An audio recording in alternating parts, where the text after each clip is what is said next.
Mlc Tv News Hour, reaching you live from the city of Lokoja, the Confluent State of Nigeria. I am Khadijat Mohammed. The headlines. KOGI Governor extols Senate President LAWAN'S virtues at 63. 2023, I will consider contesting for president if, says ORJI KALU. Fibroid no spiritual problem or death sentence, says gynecologist. Now the news in detail. KOGI State Governor Yahya Bello has extolled the virtues of Senate President Ahmad Ibrahim Lawal on his 63rd birthday. KOGI State Governor Yahya Bello has extolled the virtues of Senate President Ahmed Ibrahim Lawal on his 63rd birthday, saying Nigerians are proud of his patriotism and selflessness, which are always demonstrated by his penchant for putting national interest above everything. In a birthday message he personally signed, the governor and presidential hopeful said the cordial relationship between the National Assembly and the executive arm under Lawan has helped President Muhammadu Buhari in actualizing most of his administration's campaign promises to Nigerians. Bello said, on behalf of his family, the people and government of KOGI State wish to congratulate him on the occasion of his 63rd birthday. Governor Bello further stated that under LAWAN'S leadership, many bills and motions that will have far-reaching impacts on the socio-economic and political developments of the great country have been passed. Key among them are the Petroleum Industry Act and the Electoral Amendment Bill. He added, while he wishes him well as he clocks another year, he urges him to continue to work for the overall growth and development of the country in the years ahead. An Australian-based Nigerian gynecologist, Uche Menakaya, has urged women to jettison the belief that fibroid is a spiritual problem or death sentence. Menakaya said this while speaking with reporters on the sideline of the ongoing Coastal Genic Gynecologic Ultrasound Training Program in Warri. He described fibroid as a denied growth of the muscles of the uterus, which could sometimes be caused by hormonal imbalance in women. The Australian-trained specialist said the complications was more prevalent in the African-American clime, noting that not all fibroids are problematic. Dr. Menakaya said most fibroid patients could conceive a child, except when complications from surgery affected the line of the uterus where conception takes place. He advised patients to always do a rescanning after their surgery had been concluded.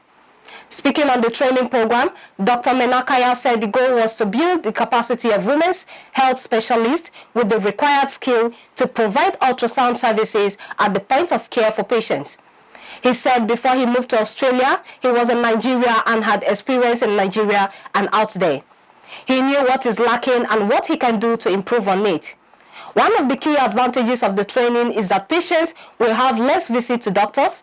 They will have the diagnosis and treatment options of their problem made at the first visit. In Nigeria, healthcare is a problem.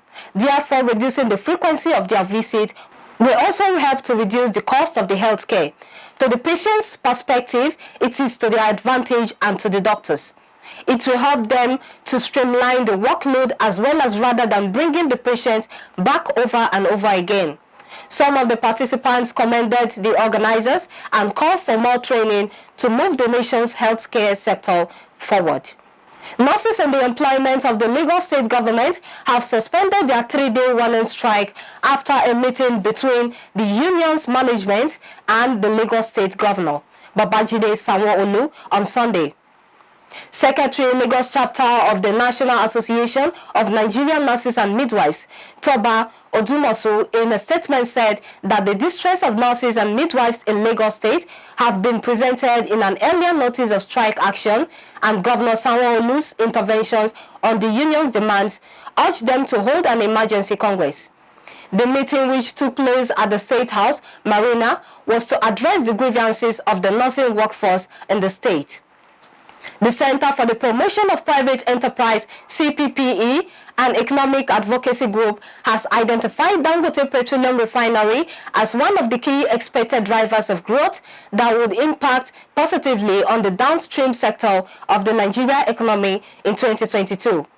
Likewise, Financial Derivatives Company Limited, a financial institution, in its recent economic report for 2022, expressed a firm belief that Dangote Refinery will boost the growth of the downstream sector of the economy and enhance petroleum products distribution across Africa.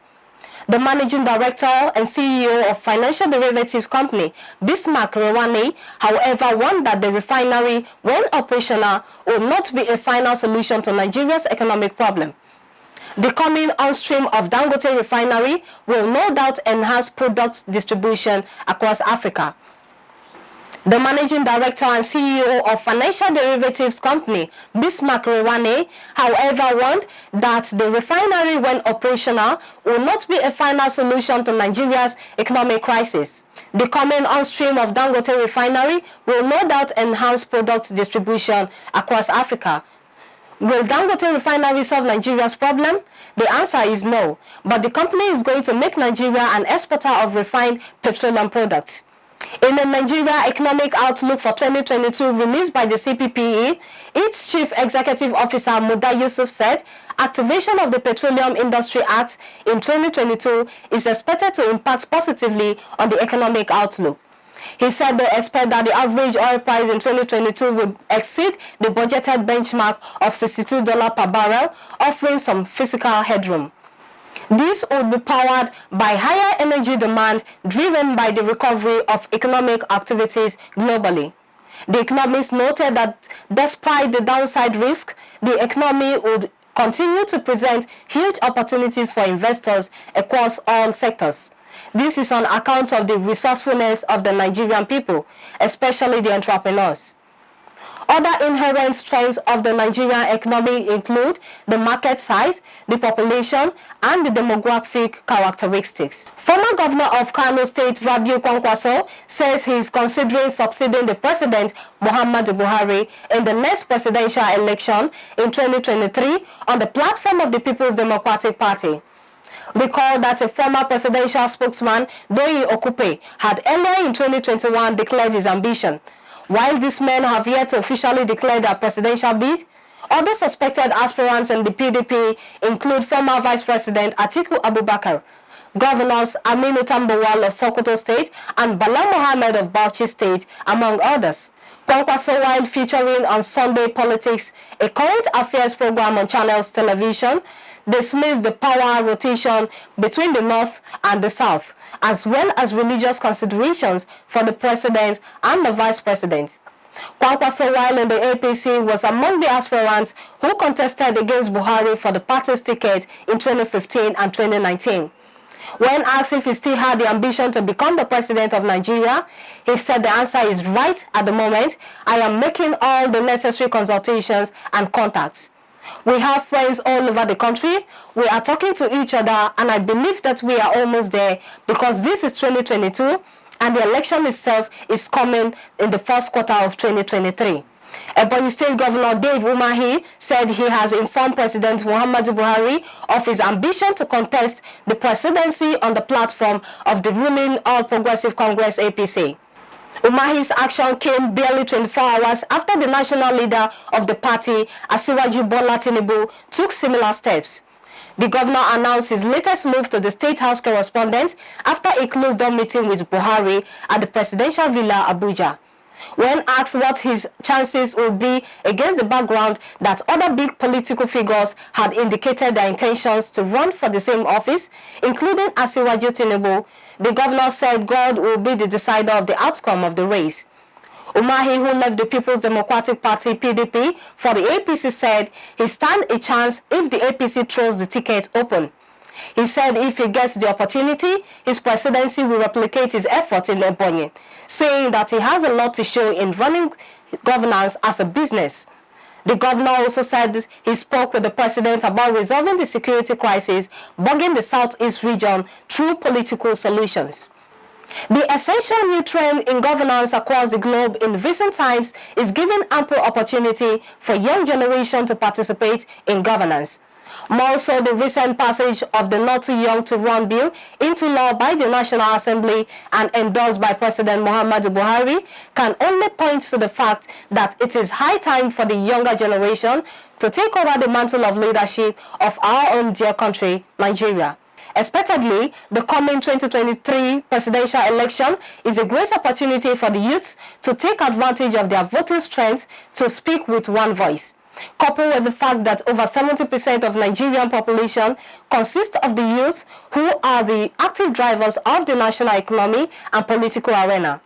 This simply means that the young ones have major and active roles to play in the political spectrum of our dear nation. It's against this background that the group whose leadership is Niyi Oladele said it has become very imperative to call on youths to be wary of the old politicians who are about to again with their usual stocks in trade of buying the conscience and future of youth using the same looted funds meant for the development of the country which they have acquired through decades of embezzlement and are deploying same to entice them in order to further mortgage their future. He called every well-meaning youth of this nation to stand up to resist these evil episodes at all costs and by all means. Niyi called for support for Kogi State Governor Bello, who is a vibrant youth himself. He said Governor Bello, upon assumption of office 5 years ago, took a drastic change in the style of governance by engaging youths in all aspects of administration of the state, which is a direct departure from the old parties in which retired elders have been running the affairs with appetite for looting the commonwealth of the state and the future of the younger generation. The youth body has insisted that all politicians will not rule them again except young, vibrant and dynamic leader like Kogi State Governor Yahya Bello. The Executive Chairman, Kogi State Mineral Resources Development Agency, Hasiat Zavize Suleiman, has called for increased participation and inclusion of women in elective positions across the country. In her remarks made to the press at the All Progressive Congress APC Stakeholders Summit, held in Abuja, Suleiman opines that increased gender party in party politics and governance in general will create a level playing field for participation in politics, thereby moving the party forward and breaking barriers. Speaking further, the chairman advocates for state and federal office holders to borrow a myth from Kogi State Governor Yahya Bello, stating that the gender-sensitive administration boasts of an unprecedented number of women in elective and appointed positions across the state. This, she said, has gone a long way towards the APC's ethos of inclusivity and openness. She also enjoined youth participation in politics and governance. The summit with theme, Rebuilding the APC of Our Dreams, which was held at the Sheikh Musa Yaradua Center, saw Salihu Lukman, Director General of the Progressive Governors Forum, delivering the keynote address. The summit also included a panel discussion moderated by Benga Titiloye. Their issues bordering on challenges and prospects for a greater Nigeria through the vehicle of the APC as well as youth engagements were robustly discussed. Party loyalists have told the Abdullahi Adamu-led National Reconciliation Committee of the All Progressives Congress that they will work with them.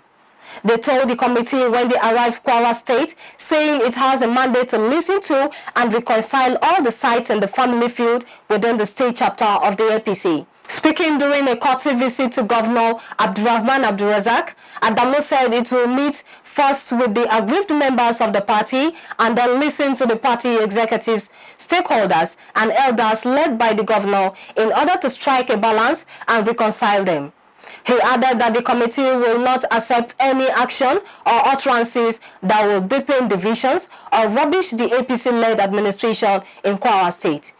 He added they are in Ilori to listen to complaints and grumblings that were expressed through the petitions received by them and felt a sense of duty as a committee to listen to those who are complaining, the issues they have, and see how best they can find a way out. Some of these complaints may be imaginary.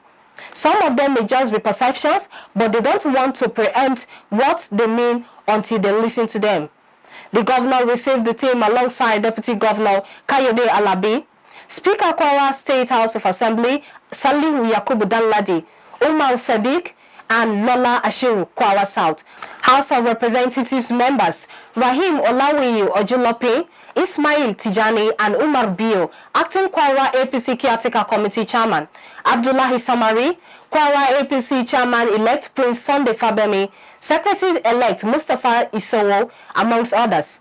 Abdul Razak, for his part, said the party and the government are always open to reconciliation and will support the committee in its patriotic mandate to unify the party. Members of the Reconciliation Committee are Adamu, former House of Representatives Speaker Yakubu Dogara, Third Republic Governor of Jigawa State Saad Burininkudu, former Enugu Governor Sullivan Chime, former Benue Governor and Minister of Special Duties and Intergovernmental Affairs George Akume, former Deputy Governor of Lagos State Oluranti Adebule, Chief of Staff to the Kebbi State Governor Suleiman Arugungu, former Deputy Governor of Oyo State Moses Adeyemo Akale, Commissioner for Health in Cross River State Betta Edu. Former Abia State Governor ORJI KALU in Abuja asked the Federal High Court sitting in Abuja to compel the Economic and Financial Crime Commission (EFCC) to remove restrictions placed on his company's 7.1 billion naira account. KALU, who is a senator representing Abia North in the Senate, is also seeking an order of court striking out his name and that of his company, Sloke Nigeria Limited, from the 7.1 billion naira fresh charge filed against him by EFCC. The former governor, through his lawyer, Ikoro, brought an application for the two reliefs predicated on the judgment of Justice Iyanga Ekwo of the Federal High Court delivered on September 29, 2021, which barred the federal government from retrying the former governor. KALU, who is the chief whip of the Senate, submitted that having been freed, it behoves on him to apply to the court to formally strike out his name and Sloke from the charge sheet. However, the scheduled rearrangement of the former Commissioner of Finance in Abia State, Jones Udegu, who the court had ordered his retrial as well as hearing of all pending applications, could not go on.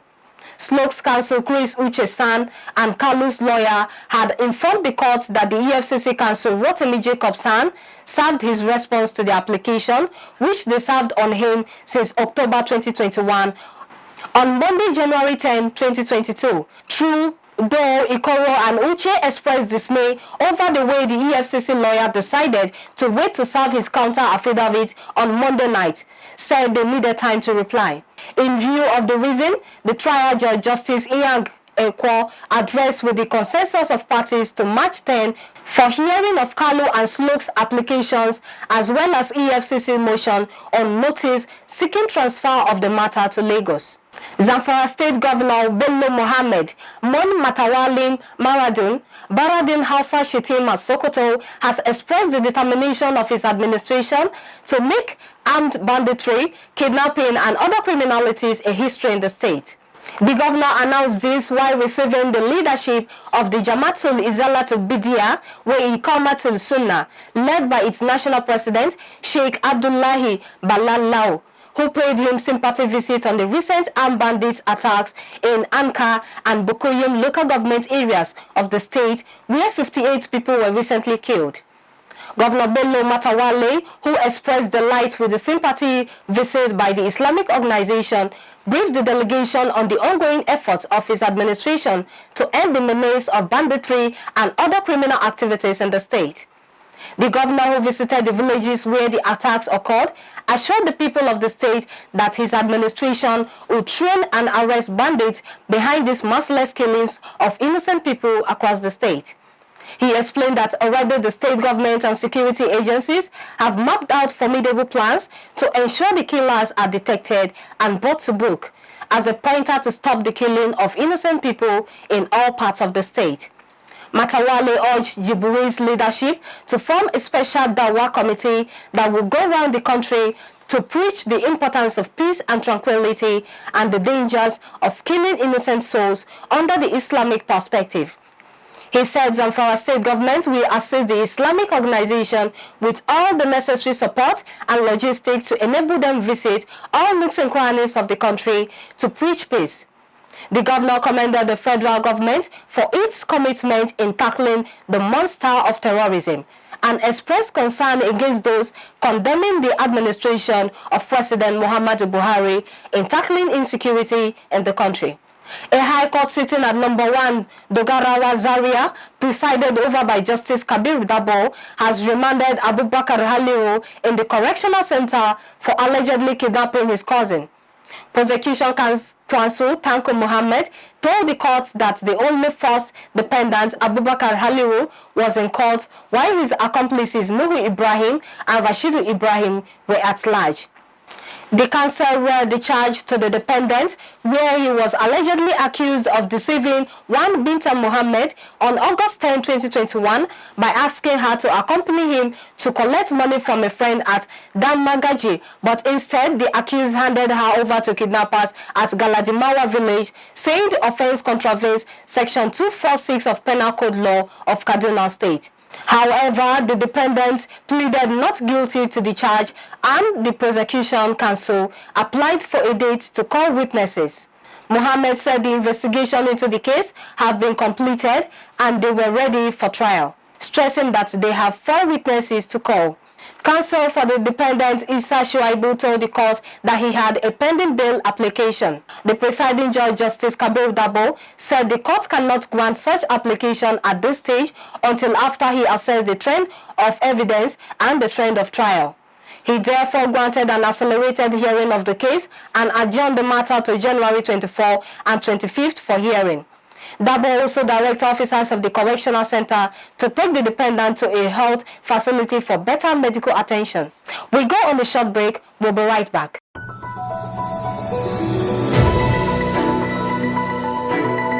Mlc TV Online is here.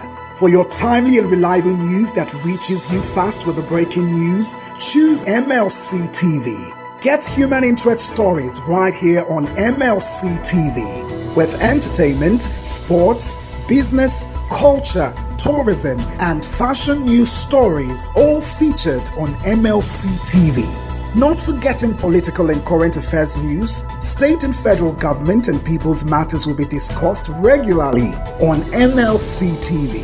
Mlc TV, your one-stop online destination for unbiased, accurate news, entrepreneur ideas, and youth matters to the rest of the world. Mlc TV, reaching everywhere, informing everyone.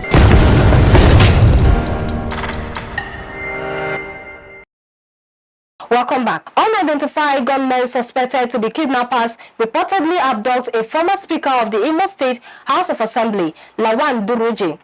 According to source, Duruji was kidnapped at Ehime Bano local government area at Oriago while returning from a function.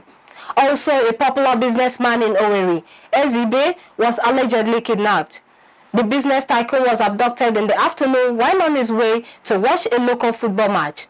The wife of a former chairman of Okigwe local government area, Frank Ounere, was also abducted. Some other unspecified number of unidentified persons were also reportedly kidnapped at Okweli Junction in the Onuimo local government area of the state and at the Ubomiri Junction in the Mbaitoli and Amaraku Mbano local government areas of the state. The spate of kidnappings took place separately between Saturday and Sunday in the state. The State Police Command Public Relations Officer Michael Abatam said the command was already on the trail of the kidnappers. He disclosed that one of the victims who was kidnapped at Umobiri had been rescued by the police. Militants from the Islamic State-backed faction of Boko Haram, the Islamic State West Africa Province, ISWAP, formerly known as Jamaat Ahlal al-Sunnah lil-Dawa wal-Jihad, have attacked Buratai village in the Biu local government area of Borno State. Buratai is the country home of the immediate past Chief of Staff, Yusuf Buratai. The community is situated some 215 kilometers away from Maiduguri, the Borno State capital. It was gathered that the insurgents stormed the community on Monday morning, shooting heavy artillery. A military source said the situation forced people to scamper for safety and remain indoors as the shooting continued. The source added that the troops overpowered the terrorists in a gun battle, forcing them to flee. Since the death of Jazz leader Abubakar Shekau, ISWAP has been consolidating its grip in locations around Lake Chad. Just recently, it appointed Wali Sani Shiraram, a 45-year-old, as the new leader of ISWAP in Lake Chad. The sect's membership has swollen with the defection of hundreds of Boko Haram fighters under Shekau.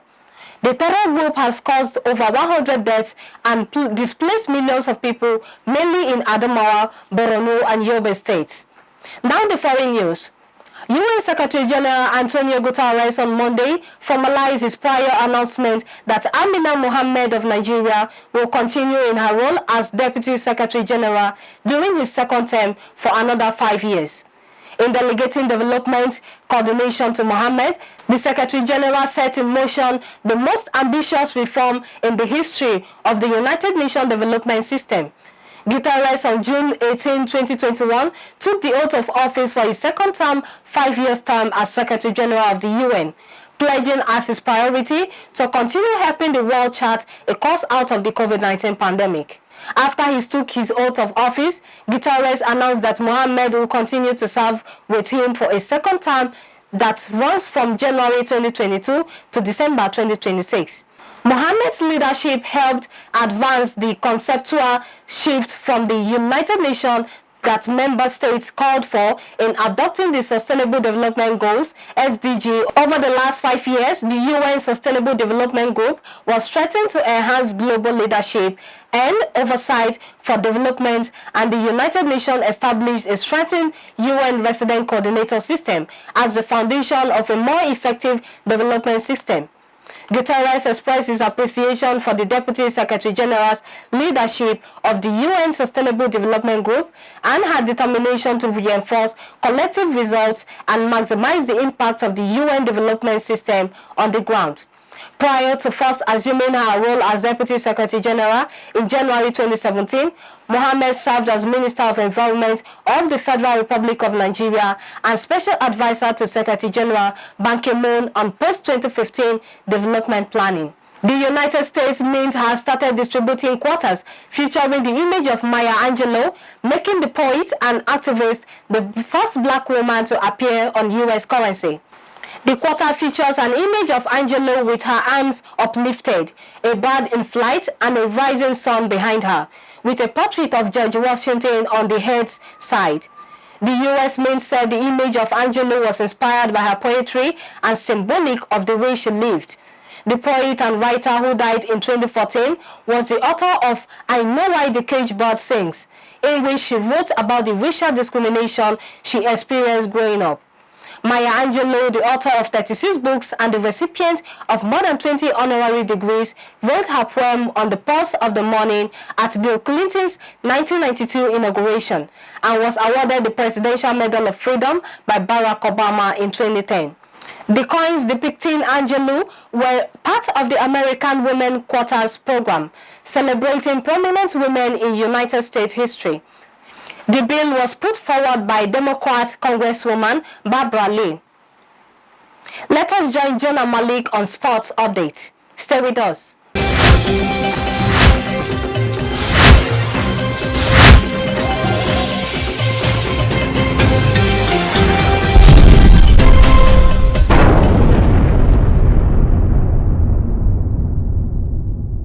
Welcome to Sports Update. Felipe Coutinho joins Aston Villa on loan from Barcelona until the end of the season. Barcelona midfielder Felipe Coutinho officially joins Aston Villa on initial 6-month loan with an option to buy for £33 million. The Brazilian was keen on Premier League return in search of regular football and reunite with former Liverpool teammate and Villa boss Steven Gerrard. Felipe Coutinho completed his medical at Villa's Bodymore Health training ground on Tuesday and received a work permit. The deal to bring him to Villa Park also includes an option to make the deal permanent for £33 million in the summer. Premier League transfer battle looms for Fiorentina sensation. Manchester City, Arsenal and Tottenham among Premier League clubs linked with the move for Fiorentina sensation Dusan Vlahovic. The 21-year-old Serbian international scored record-matching 33 Serie A goals in 2021 and could represent wiser alternative to Erling Haaland in the summer transfer window. Dusan Vlahovic's 33 goals for Fiorentina in 2021 has propelled him to stardom and alerted Premier League side to a potential coup. What makes him so special? And could he be the next young striker to dominate European football? He says, I am the Zlatan Ibrahimovic of Belgrade. I will play for the biggest clubs.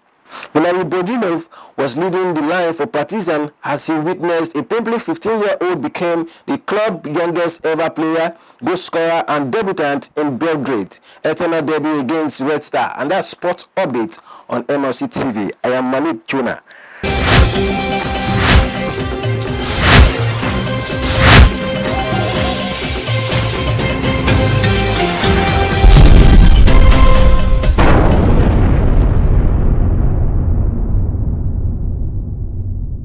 Thank you, Jonah, and with Matthias Ayodeji on entertainment.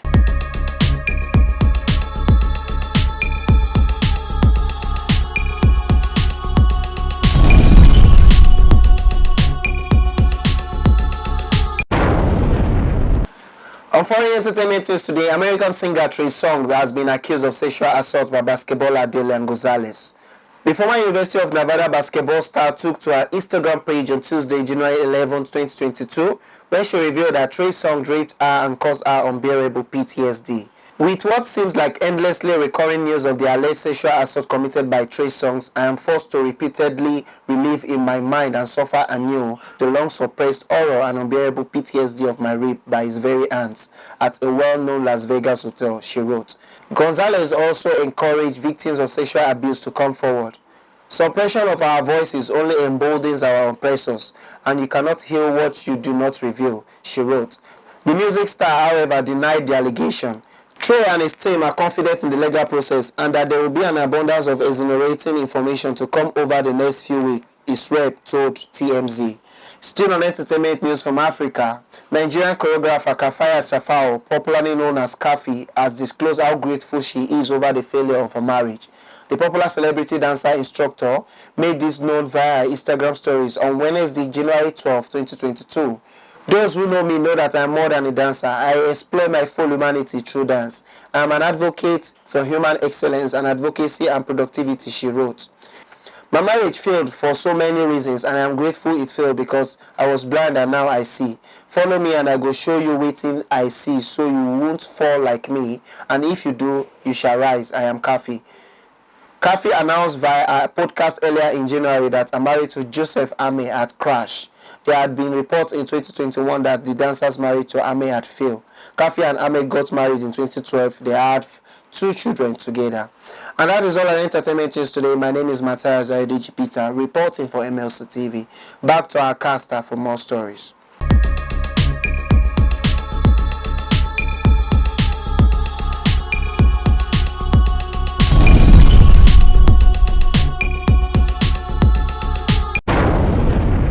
Thank you, Matthias. Suspected kidnappers have abducted mother of Isiaku Ali Danja, minority leader, KALU State House of Assembly, around midnight of Tuesday.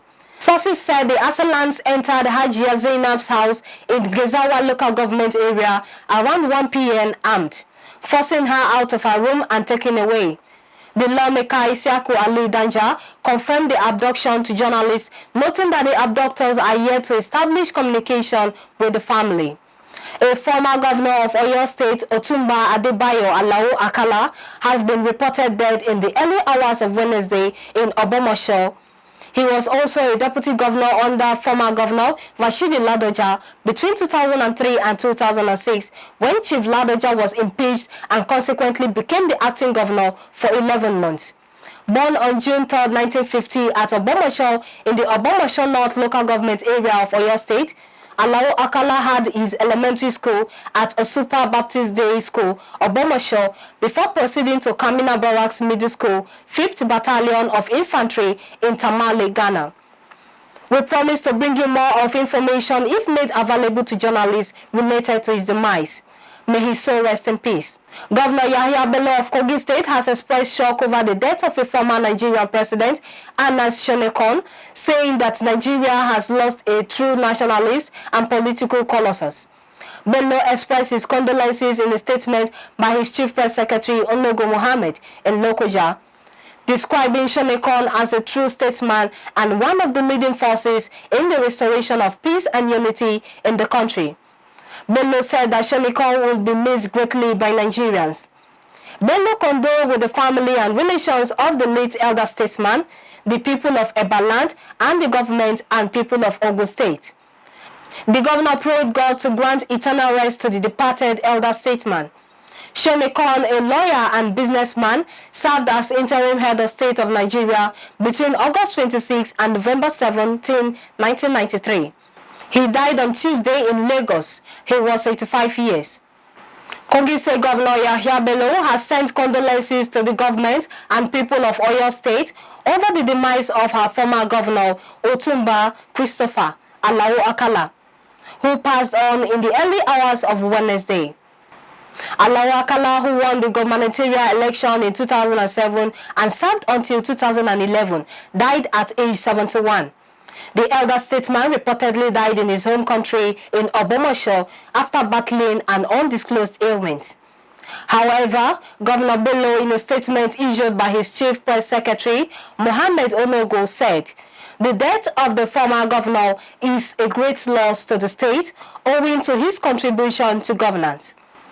He served the state, contributing to all sectors including health and education. He saw a need in improving the health sector and put the facilities in shape during his tenure. Otumba Alao Akala will surely be missed by the people of the state." He prayed that the Almighty God will grant him a peaceful rest in the world beyond. The governor also sympathized with friends, relatives, and allies of the former governor, praying that God will grant them the fortitude to bear the loss. And that is our news package today on MLC TV. Join us tomorrow same time via this channel. For your daily news, subscribe to our YouTube channel Mlc TV, Facebook MLC TV, Instagram MLC TV 2021, and Twitter MLC TV. For sponsorship and advert placement, please call the following number displayed on your screen. I am Khadijat Mohammed. Thanks for staying with us.